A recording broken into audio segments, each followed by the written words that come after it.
પાઠ 11 વાતાવરણની સજીવો પર અસરો. વાતાવરણનું નિર્માણ. પૃથ્વી સૂર્યમાંથી છૂટી પડી છે તેવું મનાય છે. જ્યારે તેનો ઉદ્ભવ થયો ત્યારે તે અગનગોળા રૂપમાં હતી. આ ગરમ ગોળો ધીમે ધીમે ઠંડો પડવા લાગ્યો. ઠંડો પડતા તેમાં રહેલા તત્વો પ્રવાહી, ઘન અને વાયુ સ્વરૂપમાં રૂપાંતર પામવા લાગ્યા. જે તત્વોનું ઘન સ્વરૂપમાં રૂપાંતરણ થયું તેને આપણે મૃદાવરણ તરીકે ઓળખીએ છીએ. પ્રવાહી તત્વો જલાવરણ તરીકે ઓળખાયા અને વાયુ સ્વરૂપમાં રૂપાંતર પામ્યા તે વાતાવરણ તરીકે ઓળખાયા. વાતાવરણ.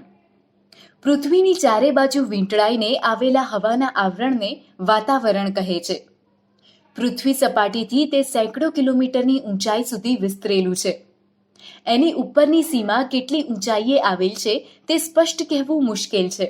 તેમ છતાં પૃથ્વીના ગુરુત્વાકર્ષણની અસર અવકાશમાં જ્યાં સુધી રહેલી છે ત્યાં વાતાવરણ પૂરું થયેલું માનવામાં આવે છે. પૃથ્વી સપાટીથી 32 કિલોમીટરની ઊંચાઈ સુધીના વાતાવરણના પડમાં 99% જેટલી હવા સમાયેલી છે. પૃથ્વી સપાટીથી જેમ જેમ ઊંચે જઈએ તેમ તેમ હવા પાતળી થતી જાય છે. વાતાવરણના વાયુઓ. વાતાવરણ વિના પૃથ્વી પરની જીવસૃષ્ટિનું અસ્તિત્વ અશક્ય છે. વાતાવરણ વાયુ, પ્રવાહી અને ઘન તત્વોનું બનેલું છે. તેમાં રહેલા ઓક્સિજન અને નાઇટ્રોજન વાયુઓ જીવસૃષ્ટિ માટે અગત્યના છે. વાતાવરણમાં ધુમ્મસ, ઝાકળ, વાદળ વગેરે વાતાવરણમાં રહેલા પાણીના સ્વરૂપો છે. પ્રવાહી તત્વોમાં મુખ્યત્વે બરફના કણો, જીવજંતુઓ વગેરે છે. વાતાવરણ પૃથ્વીને દિવસે ગરમી અને રાત્રે અતિશય ઠંડીથી બચાવે છે. વાતાવરણમાં રહેલા વાયુઓનું પ્રમાણ બાજુના કોષ્ટકમાં દર્શાવેલ છે. નાઇટ્રોજન આશરે 130 કિલોમીટર સુધી જોવા મળે છે, જ્યારે ઓક્સિજન આશરે 110 કિલોમીટર અને કાર્બન ડાયોક્સાઇડ આશરે 20 કિલોમીટર સુધી જોવા મળે છે. જ્યારે 130 કિલોમીટરની ઊંચાઈ પછીના વાતાવરણમાં હાઇડ્રોજન અને હિલિયમનું પ્રમાણ વધુ છે. વાતાવરણની સ્તરરચના. વાતાવરણને પૃથ્વીની સપાટીથી ઊંચાઈ તરફ જતા તાપમાન અને વાયુઓની સંરચનામાં થતા ફેરફારના આધારે અલગ અલગ આવરણ કે સ્તરોમાં વિભાજિત કરવામાં આવે છે. આ ફેરફારના આધારે તેના 4 પેટા આવરણો પાડવામાં આવે છે. પહેલો, ક્ષોભ આવરણ. બીજો, સમતાપ આવરણ. ત્રીજો, મધ્યાવરણ. ચોથો, ઉષ્માવરણ. પહેલો, ક્ષોભ આવરણ. પૃથ્વીને વીંટળાઈને આવેલા વાતાવરણના પ્રથમ આવરણને ક્ષોભ આવરણ કહે છે. વિષુવવૃત્ત પર તે આશરે 16 કિલોમીટર, સમશીતોષ્ણ કટિબંધ પ્રદેશોમાં આશરે 12 કિલોમીટર અને ધ્રુવો પર આશરે 8 કિલોમીટર ઊંચાઈ સુધી ફેલાયેલું છે.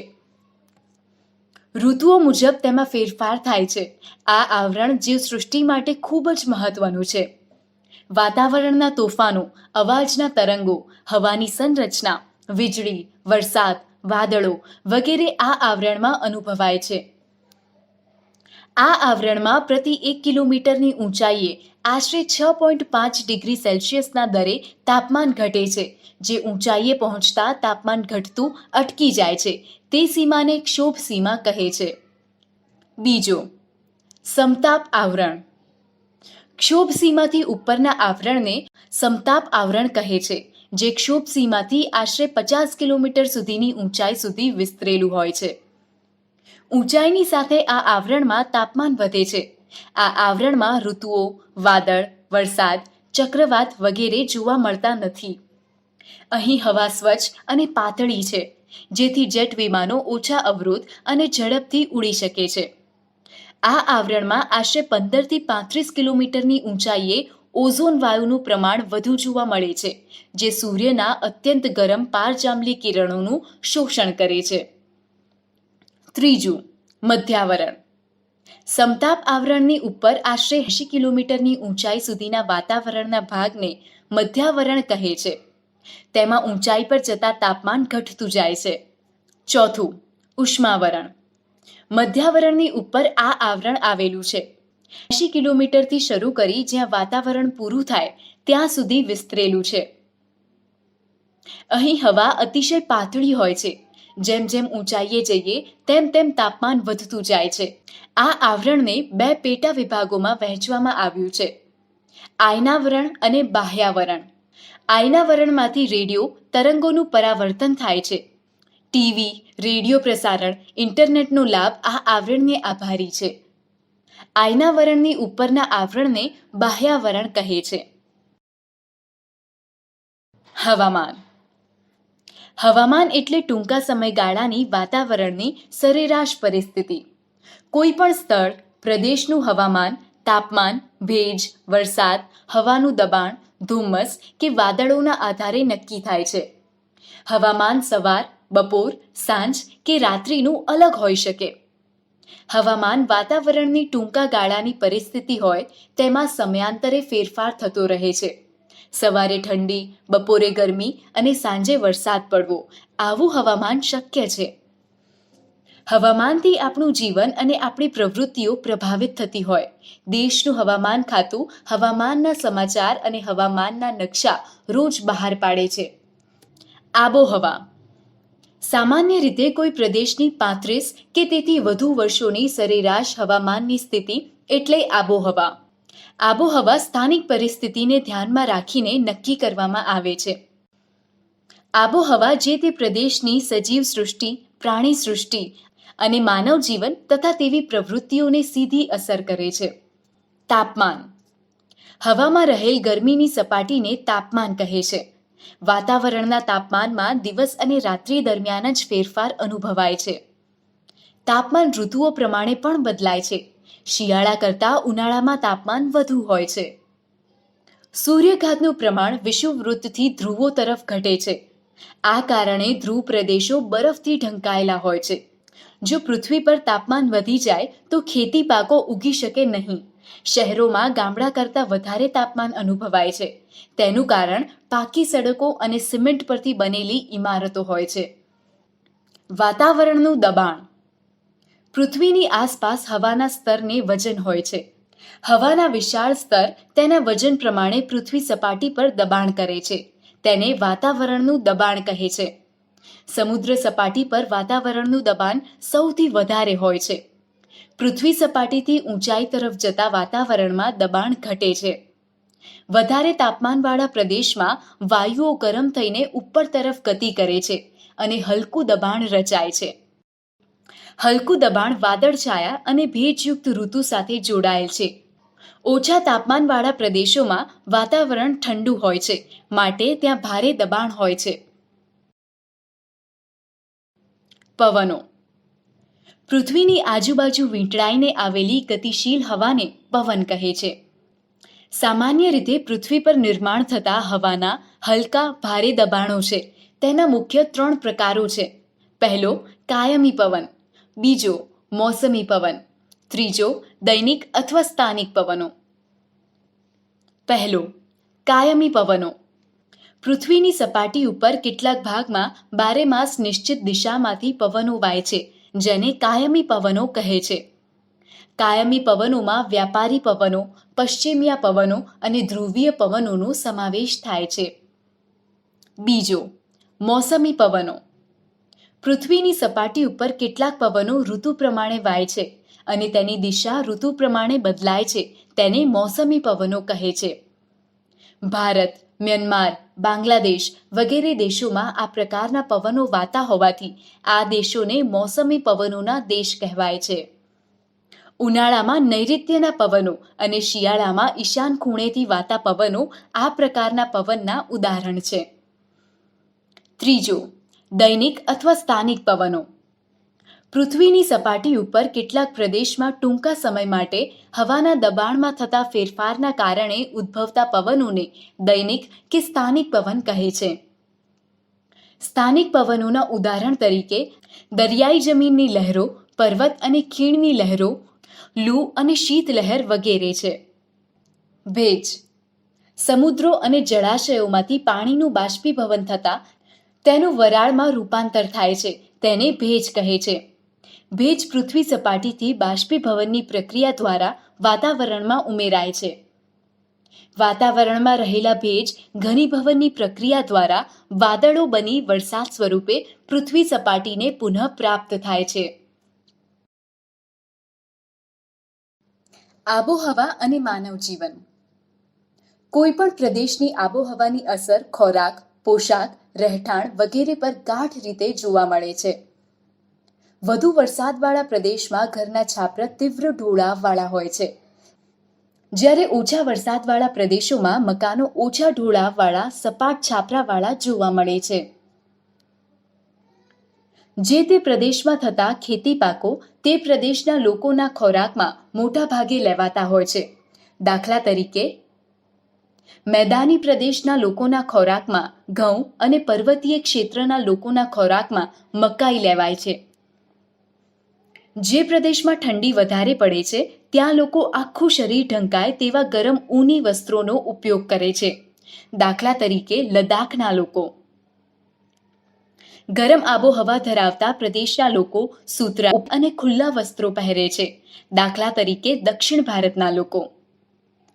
ગરમ રણ પ્રદેશના લોકો સતત ઉડતી રેતીથી બચવા માટે માથે રૂમાલ કે કપડું વીંટાળે છે. દાખલા તરીકે અરબસ્તાનના લોકો. ગરમ અને ભેજવાળી આબોહવાવાળા ક્ષેત્રોમાં માનવ સ્વભાવ આળસુ, જ્યારે સમશીતોષ્ણ કટિબંધના પ્રદેશોમાં આબોહવા ખુશનુમા હોવાથી લોકોની કાર્યક્ષમતા વધુ હોય છે. મોસમી આબોહવાના પ્રદેશોમાં વર્ષા ઋતુ સિવાયના સમયમાં વિવિધ સામાજિક પ્રસંગોની ઉજવણીનું પ્રમાણ વિશેષ જોવા મળે છે. કુદરતી વનસ્પતિ અને પ્રાણીઓ સૃષ્ટિ. કુદરતી વનસ્પતિની વૃદ્ધિનો આધાર જમીન, તાપમાન અને ભેજ પર રહેલ છે. આ ઉપરાંત ઢોળાવ અને માટીની ઊંડાઈ અથવા માટીના થરની જાડાઈ પર પણ કુદરતી વનસ્પતિની વૃદ્ધિને અસર કરે છે. આ ઘટકોમાં રહેલ વિભિન્નતાના કારણે જે તે પ્રદેશની કુદરતી વનસ્પતિ ગીચ અને પ્રકારમાં ફેરફાર જોવા મળે છે. કુદરતી વનસ્પતિનું મુખ્ય 3 વિભાગમાં વર્ગીકરણ કરવામાં આવે છે. પહેલું, જંગલ. વનસ્પતિ અનુકૂળ તાપમાન અને વરસાદવાળા પ્રદેશમાં ઉગે છે. તાપમાન અને વરસાદના આધારે ગીચ કે છૂટાછવાયા જંગલ જોવા મળે છે. બીજું, ઘાસના મેદાન. આ મધ્યમ વરસાદવાળા ક્ષેત્રમાં આવેલા છે. ત્રીજું, કાંટાળી વનસ્પતિ અને જાડી ઝાંખરા. શુષ્ક અને ઓછા વરસાદવાળા પ્રદેશમાં આ વનસ્પતિ જોવા મળે છે. કુદરતી વનસ્પતિઓના પ્રકારમાં ફેરફારનું મુખ્ય કારણ આબોહવામાં ફેરફાર છે. વિશ્વની કુદરતી વનસ્પતિઓ અને તેમાં જોવા મળતા મુખ્ય પ્રાણીઓ વિશે જાણીએ. પહેલો, ઉષ્ણકટિબંધીય બારેમાસ લીલા જંગલો. આ જંગલોને ઉષ્ણકટિબંધીય વરસાદી જંગલો પણ કહે છે. આ ઘટાદાર જંગલો વિષુવવૃત્ત અને ઉષ્ણકટિબંધમાં જોવા મળે છે. આ પ્રદેશની આબોહવા ગરમ અને આખું વર્ષ ભારે વરસાદના કારણે ભેજવાળી છે. આ પ્રદેશની વનસ્પતિના પાંદડા એકસાથે ન ખરતા હોય તે બારેમાસ લીલા રહેતા હોય તેને બારેમાસ લીલા જંગલો કહે છે. આ જંગલમાં રોઝવુડ, અબનુસ, મોગની વગેરે જોવા મળે છે. ભારતમાં અંદમાન અને નિકોબાર દ્વીપ સમૂહોમાં આ પ્રકારના જંગલો જોવા મળે છે. બીજું, ઉષ્ણકટિબંધીય ખરાઉ જંગલો. ઉષ્ણકટિબંધીય ખરાઉ જંગલોને પાનખર જંગલો પણ કહે છે. આ પ્રદેશમાં આબોહવા ગરમ અને વરસાદની માત્રા ઓછી હોય છે. ઉનાળાની ઋતુમાં 6 થી 8 અઠવાડિયા દરમિયાન વનસ્પતિના પાંદડા ખરી પડે છે, માટે તેને પાનખર કે ખરાઉ જંગલો તરીકે ઓળખાય છે. આ જંગલમાં કઠણ અને ઇમારતી લાકડું આપતી વનસ્પતિઓ જેવી કે સાગ, સાલ, લીમડો, સીસમ વગેરે થાય છે. આ જંગલો ભારતના ઉચ્ચ પ્રદેશ, ડુંગરાળ પ્રદેશ, ઉત્તર ઓસ્ટ્રેલિયા અને મધ્ય અમેરિકાના મોટા ભાગમાં આ પ્રકારની વનસ્પતિઓ જોવા મળે છે. આ જંગલોમાં વાઘ, એશિયાઈ સિંહ, હાથી, સોનેરી વાંદરા, માકડા વગેરે પ્રાણીઓ જોવા મળે છે. આ પ્રદેશમાં મોર, બાજ, પોપટ, કાબર, કબૂતર, મેના વગેરે પક્ષીઓ મોટી સંખ્યામાં જોવા મળે છે. ત્રીજું, સમશીતોષ્ણ બારેમાસ લીલા જંગલો. આ પ્રદેશનું તાપમાન સમ અને વરસાદ વધારે પ્રમાણમાં પડતો હોય છે. આ પ્રદેશમાં બારેમાસ લીલા જંગલો જોવા મળે છે. આ જંગલો દક્ષિણ પૂર્વ અમેરિકા, દક્ષિણ ચીન અને દક્ષિણ પૂર્વ બ્રાઝિલમાં તેમજ ભારતના ઉત્તર પૂર્વ પર્વતીય પ્રદેશમાં આ જંગલો જોવા મળે છે. આ જંગલમાં વાંસ, ચીડ અને નીલગિરી જેવી મુખ્ય વનસ્પતિઓ થાય છે. આ જંગલોમાં હાથી, એકશિંગી ગેંડો વગેરે પ્રાણીઓ જોવા મળે છે. ચોથું, સમશીતોષ્ણ ખરાઉ જંગલો. આ જંગલો કર્કવૃત્તની ઉત્તર અને મકરવૃત્તની દક્ષિણ બાજુના પ્રદેશોમાં જોવા મળે છે. આ જંગલો ઉત્તર પૂર્વ અમેરિકા, ચીન, ન્યૂઝીલેન્ડ, ચીલી અને પશ્ચિમ યુરોપ તેમજ ઉત્તર ભારતમાં પણ જોવા મળે છે. આ જંગલમાં ઓક, મેપલ જેવી મુખ્ય વનસ્પતિઓ જોવા મળે છે. આ જંગલોમાં હરણ, શિયાળ, વરુ જેવા પ્રાણીઓ જોવા મળે છે. પાંચમું, ભૂમધ્ય સાગરના જંગલો. આ જંગલો ભૂમધ્ય સાગર નજીકના પ્રદેશમાં જોવા મળે છે, જે મોટા ભાગનો યુરોપ, આફ્રિકા, એશિયા ખંડમાં જોવા મળે છે. આ પ્રદેશની આબોહવા ઉનાળામાં ગરમ શુષ્ક, શિયાળામાં ઠંડી અને ભેજવાળી હોય છે. આ પ્રદેશમાં ખટાશવાળા ફળોની વનસ્પતિ સંતરા, અંજીર, ઓલિવ, દ્રાક્ષ વગેરે મુખ્ય જોવા મળે છે. છઠ્ઠું, શીત આબોહવા ધરાવતા પ્રદેશો આશરે 50 ડિગ્રી ઉત્તરથી 70 ડિગ્રી ઉત્તર અક્ષાંશનો પ્રદેશ તેમજ ઊંચા પર્વતીય પ્રદેશોમાં આ જંગલો જોવા મળે છે. આ જંગલોની વનસ્પતિનો આકાર શંકુ જેવો હોય છે. આ જંગલોમાં ચીડ, દેવદાર, ફર વગેરે મુખ્ય વનસ્પતિઓ છે. આ વનસ્પતિઓનું લાકડું નરમ અને પોચું હોય છે. તે કાગળ, દિવાસળી કે પેકિંગ માટે વધારે ઉપયોગી છે. આ પ્રદેશમાં વાંદરા, ધ્રુવીય રીંછ, કસ્તુરી મૃગ, યાક વગેરે જોવા મળે છે. ઘાસના મેદાનો. પહેલું, ઉષ્ણકટિબંધીય ઘાસના મેદાનો. આ પ્રદેશની આબોહવા ગરમ છે. અહીં વરસાદ મધ્યમથી ઓછો પડે છે. અહીં ઘાસ 3 થી 4 મીટર જેટલું ઊંચું ઘાસ થાય છે. આફ્રિકામાં આવેલ સવાનાનું ઘાસનું મેદાન વિશ્વભરમાં પ્રખ્યાત છે. આ પ્રદેશમાં સિંહ, ચિત્તા, હાથી, ઝીબ્રા, જિરાફ, હરણ મુખ્ય પ્રાણીઓ જોવા મળે છે. બીજું, સમશીતોષ્ણ ઘાસના મેદાનો. સમ આબોહવા ધરાવતા ખંડોના મધ્યમાં આવેલ પ્રદેશમાં ટૂંકો અને પૌષ્ટિક ઘાસ થાય છે. આ પ્રદેશમાં જંગલી ભેંસ, બાયસન અને કાળિયાર જેવા પ્રાણીઓ જોવા મળે છે. ગુજરાતમાં ભાવનગરના વેળાવદર અને કચ્છના બન્ની વિસ્તારમાં આ પ્રકારનું ઘાસ થાય છે. કાંટાળી વનસ્પતિ અને જાડી ઝાંખરા. રણ પ્રદેશની આબોહવા ગરમ અને શુષ્ક હોય છે. આ પ્રદેશમાં વનસ્પતિ ઓછી જોવા મળે છે. આબોહવા સાથે અનુકૂલન સાધવા માટે વનસ્પતિ કાંટાળી હોય છે. આ વિસ્તારમાં બોરડી, થોર, બાવળ, ખીજડી વગેરે વનસ્પતિ જોવા મળે છે.